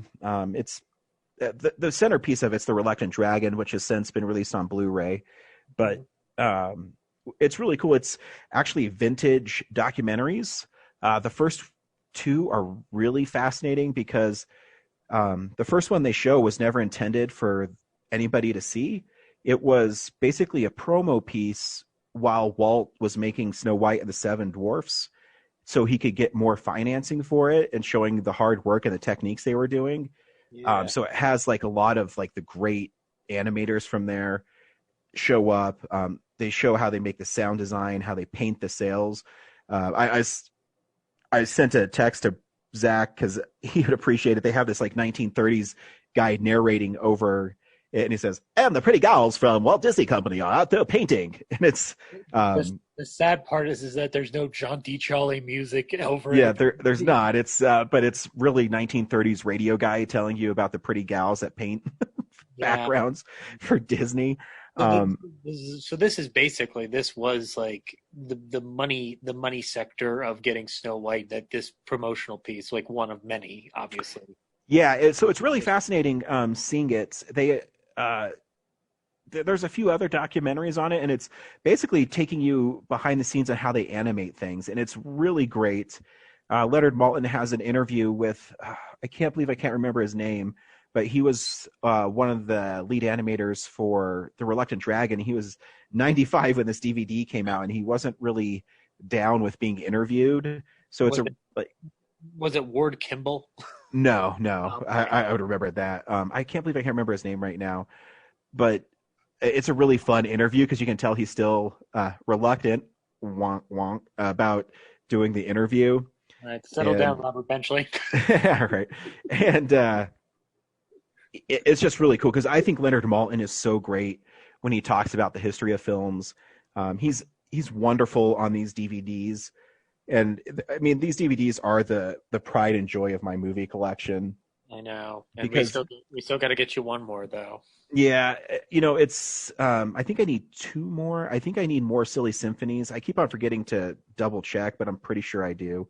Mm-hmm. And then the World War II one, which is the World War II, because I love Disney cartoon shorts, and these tins and DVDs. I mean, they made so limited of them, and when I first started getting them, I mean, I didn't appreciate what they were, and I used to pick them up at Best Buy, and now, I think it's Mickey Mouse in Living Color Volume 1 is selling for over $300 on Amazon. Mm-hmm. And they're just wonderful things. And if you ever stumble across them, I mean, just pick them up. The behind the scenes at Walt Disney Studios, I got at Twist and Shout for $27, which is a steal because it's selling on Amazon for over $80. Yeah. Somebody doesn't know what they have there. No. Or it's just the way to get, like, they need to push product there too. So yeah, and that's fine. I mean, obviously I took it. So yeah, it's fun. And if you ever stumble across Walt Disney Treasures in the wild, definitely pick them up because I think the one they made the most of was maybe the first Mickey Mouse volume, and it's like at 120,000. So there's not that many of them in each volume. The one that I encourage people the most to watch is the one that I have, which is the On the Front Lines one. That's the one I found at the library and rewatched a bunch because it taught me a lot about taking things within historical context. But there's a film on it called Victory Through Air Power, which was Walt's attempt. He read this book that he liked. He got the guy who wrote it to come on there and explain how the war could be won through air power. It's a Disney film you're not going to see outside this collection. It's very much a World War II artifact, but it's supremely fascinating to watch what his studio did to accompany the author's description of how they would have won the war through the air power at the time. And this is before anybody knew, Oppenheimer was developing the bomb. So, but it's a great collection. And there's also a short in there about how important it is to pay your income tax. That's right. Yep. So yeah, good stuff there. I watched Hellbound, Hellraiser 2, just because I wanted to watch a gory film, right up Corinne's alley. We have some delights to show you, Ryan. Yes. It's a worthy follow-up to Hellraiser. I was never the biggest Hellraiser fan. I think visually they're really impressive. I love the makeup effects in them. I love the character designs. The stories are all kind of goofy. I don't think they're terrifying. Some people think, Pinhead is really scary. I think he's just a goober. I think Butterball's more terrifying than Pinhead. I always thought the Chatter one was the coolest looking one. Oh, yeah, he's creepy looking. Yeah, that's true. Yeah, so like image-wise is really great. I probably say that about all Clive Barker stuff is image-wise it's pretty great. Story-wise, sometimes it works well. And this one it's like a direct pickup from the first one. I can't believe I can't remember the name of the character, but she's put in an insane asylum because no one believes her that demons come out of a puzzle box, and then they do, and then they start killing everybody again, because they punish people. And so it's just a lot of gore, a lot of awesome 80s style makeup effects. The muscle bodysuits are really impressive. Oh, yeah. So yeah, if you want to watch just a gory, over the top monster movie, I guess the Hellraiser's fun. And I got the Arrow maybe 3 or 4 years ago as an Arrow Scarlet box, which is a really beautiful box set that has the first 3 120-page book in it and about 10 hours of bonus features. Yikes. I don't think you can get it anymore. I think they've released them individually now, though. I think you can purchase, at least the first one I know has been released by Arrow. I know there's a doc that Shudder released. I didn't know if that was the one that Arrow put out or not. Maybe it's called like the box, or I forget. But it's not. only on the first 2. But each one's almost 2 hours long, the documentary about the making of the first 2. The third one, they're like, this movie's weird. We're not going to put too much bonus features on it. The third one's even more gory and way more insane. It's hell on earth, right? Yeah. Yeah. Colorado's own Scott Derrickson directed the 5th one, which is actually not that bad of a film, because he wrote it originally without Hellraiser and Pinhead, and when he came to Dimension, or maybe I think it was Dimension, or what was the other Weinstein horror thing? It was Dimension. Is it Dimension? Am I thinking of the right one?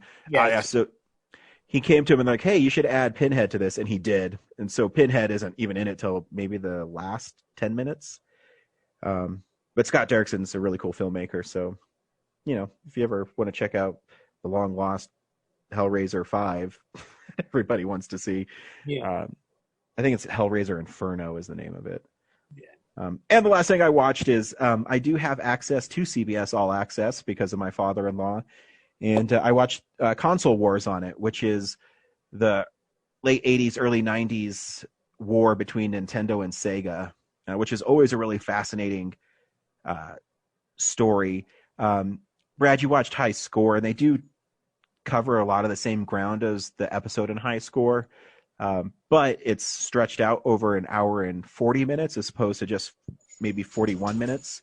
So they get a lot more people involved, and it's funny because they talk about how arrogant Nintendo was, and then they have the Sega guys, and they have all the marketing people from Nintendo in there. I said, yeah, we were arrogant. We made the best video games in the market. It's really funny. And then the guy who helped develop Sonic with Sega of Japan, like shitbagged Super Mario World. And I go, wow, these guys are arrogant on both sides. It's a really kind of fun documentary. If you have CBS All Access, definitely check it out. And that's what I watched this week. This week on Real Nerds Podcast, we streamed Enola Holmes. Zach, should people watch Enola Holmes? Yeah. I think you should. I enjoyed the film a lot. I have some issues with certain storytelling choices, but it's nothing that took away the enjoyment of the film. Like it's a fun little movie, and I think Millie Bobby Brown gives a great performance in the film. My concerns with it aren't even Sherlock Holmes related. It's more just certain choices they made in the film itself. But I think with it being a Netflix film and being a pretty brisk 2-hour mystery film that actually has some interesting edge to it, I would definitely check it out. So yeah. I'll skip Brad because I know Brad didn't see it. Corinne, did you watch it? I watched most of it. Oh, I thought you said you weren't going to watch it in your text message. Brad, should people stream Enola Holmes?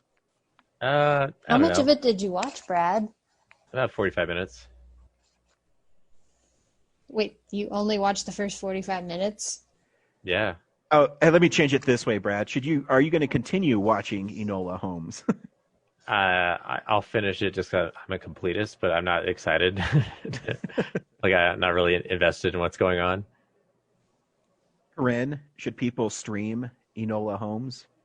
I think so. I think one bad thing is I think the movie is trying to do too much because it has to be both a mystery movie and a kind of origin story for this character who is associated with this other character that you already know from popular fiction. So it's trying to do like a lot of stuff. It's like a coming of age. It's the mystery thing. It's a little bit of a romance too. Is she a character made up for this movie, or does she exist in like the actual Sherlock Holmes books? There's she a does book not. series. Yeah, she doesn't exist in the Doyle canon, but there is like some other author wrote about Enola Holmes. If you watch the whole thing and you get to the credits, you'll see that it says like based on, the book, so blah, blah, blah, by, and then it's not Arthur Conan Doyle, it's somebody else. No, Doyle's universe only had Sherlock and Mycroft as the Holmes family. But this book series is apparently very popular. I had no idea it really existed because I've never heard of it. Yeah, outside of Doyle's work itself, I didn't really pay much attention to other authors doing Sherlock tales like that. So unless they're like filmed or television adaptations. So. But anyway, I think it's a cute movie, and the cast is very talented, and there's a little bit of like social commentary going on. So. Yep. I think it's worth checking out. It's ultimately harmless. It's okay. It tries too hard to be cute, which is kind of annoying, I think. But Millie Bobby Brown is really good in it. I do like her. I'll talk about the things I didn't like with it after we play the trailer. But I mean, it's okay. I mean, you can stream it, so it seems like I'm not the target audience for this film. It seems like it is kind of a teenage girl kind of target audience. Yeah. But yeah, here's a trailer for Enola Holmes. Now, where to begin? My mother named me Enola, which backwards spells alone. And yet, we were always together. And it was wonderful. She was my whole world. Which leads me on to the second thing you need to know. A week ago, I awoke. Mother? To find that my mother was missing, and she did not return. I'm presently on the way to collect my brothers, Mycroft and Sherlock. Yes, Sherlock Holmes. The famous detective, my genius brother. He will have all the answers. Enola. Where's your hat and your gloves? Well, I have a hat. Just makes my head itch. And I have no gloves. My God. A wild woman brought up a wild child. Who will make her acceptable for society? She seems intelligent. There are two paths you can take, Enola. Yours, or the path others choose for you. It is time to find my mother. The game is afoot. If I have to stay hidden from my brothers, I must become something unexpected. A lady.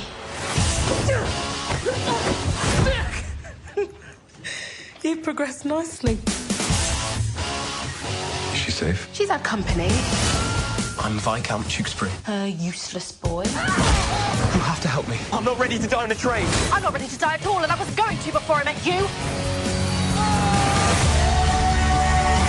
What are you planning, Mother? She always had a reason for everything. Her own way of doing things. Perhaps she wants to change the world. Perhaps it's a world that needs changing. Come on! Unlike most well-bred ladies, I was never taught to embroider. I was taught to watch and listen. I was taught to fight. I'm coming to find you, Mother.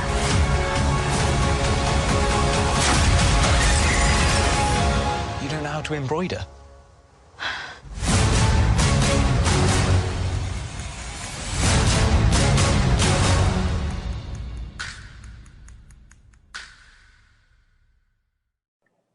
Okay, the first thing you need to know about this movie. Just kidding. No, go ahead. The film is about Holmes's younger sister, which, right away, the thing that I thought was really weird is Helena Bonham Carter is Henry Cavill's mom. Like, did she have him when she was 12? I mean, I don't know what's going on here. Or is she really that much older than him? She might be. She's like probably in her 50s now. Yeah, but how old is Henry Cavill? He might be in his 30s. Mid-30s, probably. Anyway, so her mother mysteriously disappears one day. Henry Cavill is 37. Okay, and Ellen Bonham Carter is 54. So, I mean, I guess she could. Yeah, that's a 20-year difference. Oh, 10, 15? 17. 17, yeah. Victorian times, guys. Come on. Yeah. Yeah, so in it, the mom disappears, the brothers return, but they want to make her a proper lady. And she ain't down with that, guys. Nope. She's not a proper lady. She needs to explore the world. And along the way, she meets some boy. And then she's trying not to like him, but she likes him. And then she, instead of looking to find her mom, she decides to help the boy, which in a way helps her mom. Yep. And that's the story. So, Corinne, you and I are more the Sherlock readers or fans, I guess. Mm-hmm. I'm a Sherlock fan when Robert Downey Jr. plays him. Wow, Okay. snobbery is so thick on this podcast right now. No, right? Okay, Ryan, that's cute, but we all know that Basil Rathbone was the best of them all. Corinne, what did you what was your takeaway on how they handled the universe? Because I'm curious to hear another person's reaction beyond the thoughts in my own brain. The thing that pissed me off the most was Mycroft.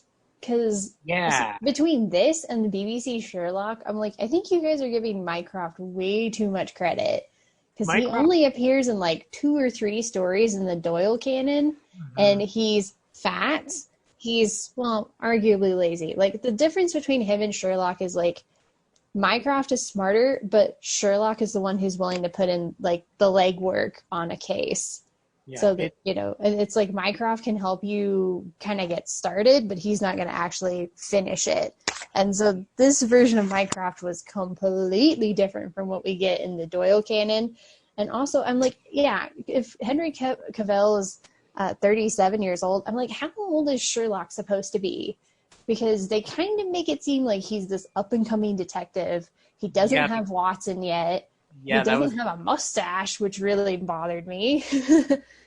Well, I mean, Holmes doesn't need a mustache. Did Downey Jr. have a mustache? No. Well, no. If you look at the original Sidney Paget illustrations, Holmes does not have a mustache. Cumberbatch doesn't have a mustache. Nope, Cumberbatch doesn't have a mustache. Robert Downey Jr. doesn't. Nope, he has a scruff though, but that's not the same. No, because and I go by the Paget illustrations because those are the ones that appeared in the periodicals. Speaking of Benedict Cumberbatch, he's in A Knight's Tale. Is he really? Yeah, he's just like some guy calling out like plays on not calling plays, like just he's like an announcer for like one of the jousters. He is Khan, Wow. so he could be that old and then find his way into Star Trek Into Darkness down the line. He is a Superman. Anyway. But yeah, I agree. The Mycroft of it all was very. It's almost like, and they also upped the aggressive factor on him in terms of the way he's trying to hold the family together. Mm-hmm. And Mycroft's a government agent. It seems like much like Sherlock, he's found in the original canon, he's found a way to separate himself from like familial ties outside of Sherlock because of his work. Like Mycroft's dedicated to his work, like Sherlock is, but Sherlock is much more. Oddly enough, he's much more able to deal with people than Mycroft is.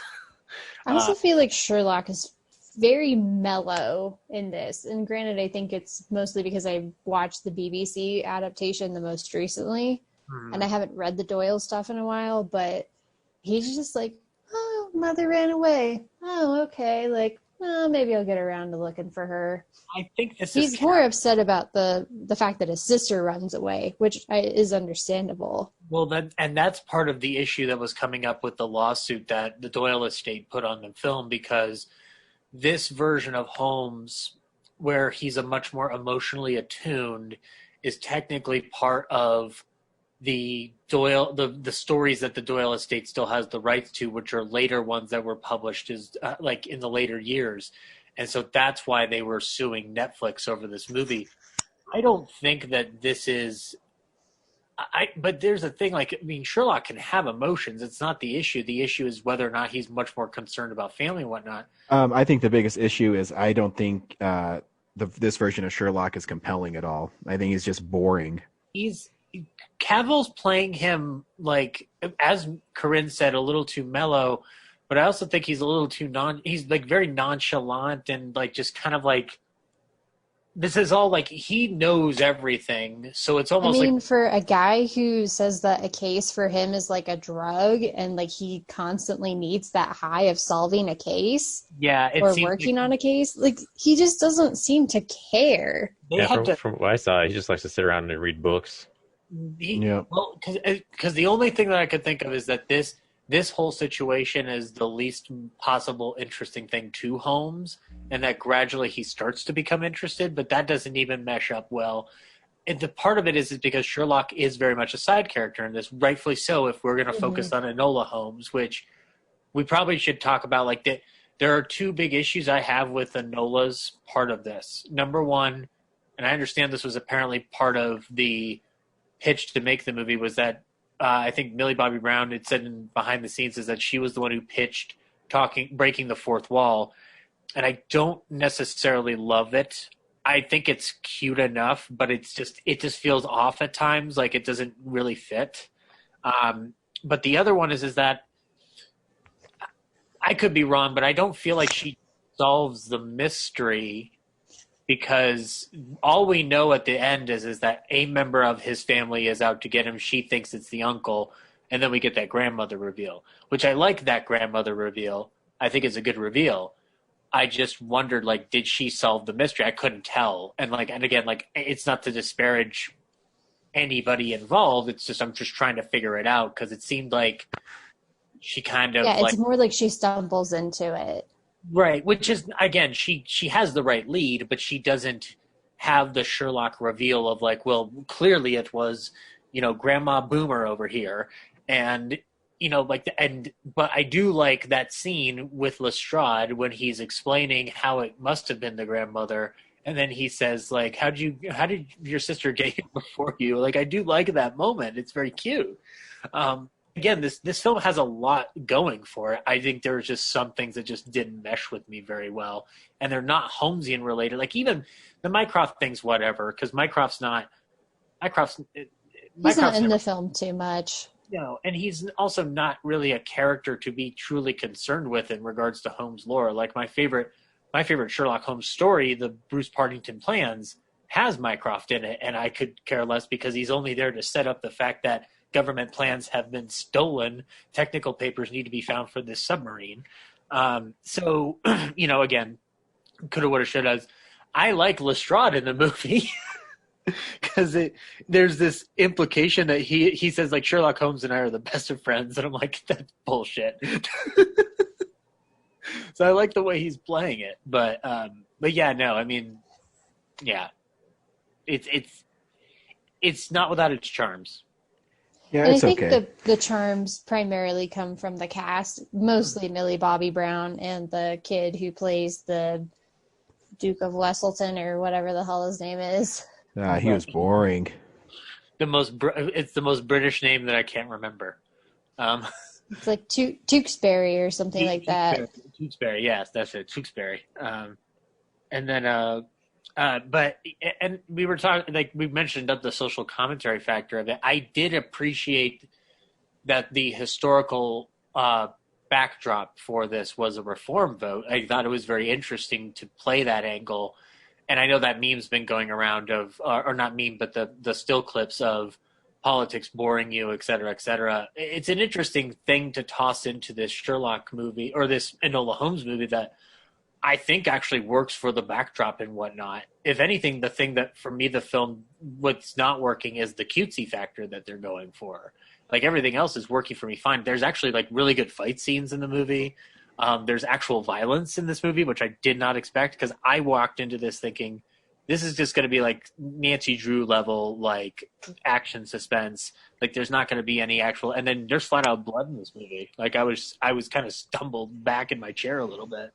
Yeah, that part where she flips Bern Gorman's character on and he smashes his head on the pine cone. Oh, God, that was so brutal. He's still bleeding and he goes like, "For England." Holy crap. So yeah, like again, like if anything, my biggest issue is just the cutesy things are the ones that distracted the most. If they were to pull back on that a little bit and really give a little more, not more grit. I don't want to use the word grit or dark or edgy or whatever, but if it was just less preoccupied with making us smile, I with like kitschy humor, I would probably be a little bit more upbeat about the film. But again, I did like it. So, and I'm predisposed to like people taking their pitch on a Sherlock Holmes story. So I'm kind of already on board no matter what. And this one did just fine for me. Yeah, I mean, I agree. Like, you know, the whole time I don't mind someone telling you the story of what's going on, but she would be, you know, fighting someone and then she'd like look at the camera, or when the totally lame love story happens and he would say something to her and she'd look all cutesy at the camera going, "You guys are in this with me, right? You think what he said is cute too, right?" I don't know. I could do without that. I don't think it was quite that exaggerated. I saw it as just, you know, this is the story about her becoming a detective on her own merit. Right. And I saw it as like her working through the problems in her head, but she's breaking the fourth wall as just kind of like a narrative device. But I mean, it's like kind of like, you know, when Robert Downey Jr.'s Sherlock has like the inner monologue in that one fight scene of like, first, I'm going to hit him here. And then second, I will hit him there.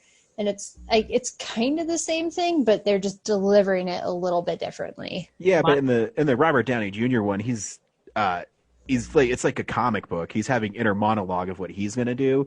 He's not winking at the camera and saying, "Right, isn't this cool what I'm doing?" But again, like I don't necessarily like hate it. I just wish they'd use less of it. If they were going to do that, I would have just liked less of it. You know what I'm saying? Like, I feel like if you had like cut out a few of those, like a few more of those moments, like her talking at the beginning, it's fine. We've got to set up Enola Holmes, but then there's a bunch that are stuck in the middle of it that just feel off to me. And again, like, you know, like maybe this is, you know, like it just, I don't know, it just didn't work for me the way I guess the movie wanted it to. But I didn't mind it. Yeah, it's harmless, but I wish there was less of it. I guess that's what I'm trying to say. I think the overall like pacing and structure of the movie was the thing that bothered me the most, because I don't remember at what point it was, but I think I paused it and I was like, okay, so we're going to start wrapping this up, right? And I look and it's like 30 minutes left. I'm like, are you kidding me? What the hell else is there to do? It does kind of meander a little bit until she decides to solve the Tewksbury murder. And then even then it still meanders a bit. It's weird. It seems like it's got origin story like blues about it, where it's really trying to set up a lot of emotional core. It's almost like maybe like the next one will be like the Dark Knight of its series, and you know it'll be just an amazing Enola Holmes adventure. But which I would like to see more. That's the thing. Like color me intrigued. I want to see more, and I do want to find out like what exactly at what point is Sherlock in his career that he hasn't had Watson come to live with him and Mrs. Hudson at Baker Street, because this must be the early years, because otherwise I'd see Watson somewhere. Or he would at least reference Watson. Yeah, but I mean, there was a time when, like, it's established that there's a time that Sherlock was already solving mysteries before Watson came in his employ. But I guess I'm just unfamiliar with like how long exactly that was. Yeah, and also again, like, you know, this is based on a whole other series of books that use the Sherlock Holmes canon as its backdrop.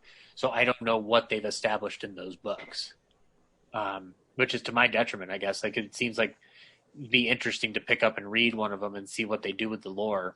And I'm sure like there's audibles that I could listen to too, but But yeah, I mean, and you know, like what I found cool about it is that like it does have this very outgoingly positive message about it that I appreciate, and like that's not heretofore with the film and whatnot, but it did like fill my heart with joy to watch a kind of a story like that unfold. So like at the end of the day, I was completely satisfied for whatever it's worth. So, like I said, it was okay.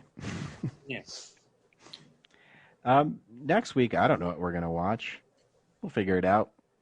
We usually do. But isn't it the first week of October, right? So yeah, I propose we start a 4-week-long series of scary movies. I'm down. We'll have to take a break because we do have to do Film Explosion 2010. So then 3 weeks of scary movies. Do you want to do it to start pushing 2010? Do you want to do it the 16th or the 23rd, Brad? I don't know. Okay, well then I'll just pick one. Looking at calendar. If we did the 23rd, I could guarantee time off to do it. All right, 23rd it is. Okay.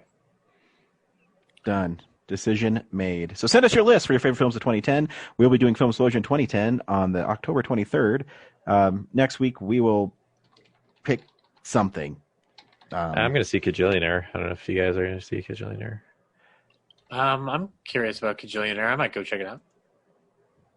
I don't know what that is. Yeah. I'm guessing it's a movie. It looks really weird. It is a motion picture for sure. Yes. It is a film. In the but theaters? It's new. It's in theaters, and I haven't seen it on the Regal app. No, I think it's is it only at Alamo and Landmark and Landmark. Hmm. So, well, we'll see. We'll figure it out.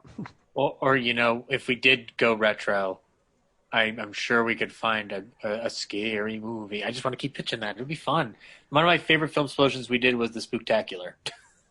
I mean, we can always. I mean, I don't think there's any other new movies opening in October. We can always do a month of horror films. It's just be 3 weeks of black and white Universal Monsters pass. No. Well, Ryan, you say that, and The War with Grandpa is coming out October 9th. Oh, see, I didn't even know that. Ryan, you wanted As Dirty is Grandpa. Honest Thief with Liam Neeson and Jai Courtney. Give me back my thief.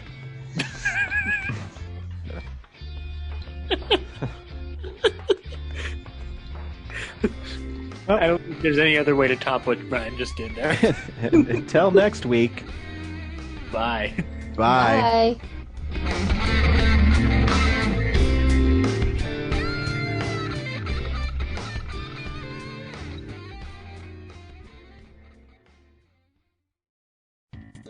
Thank you for listening to this episode of Real Nerds Podcast.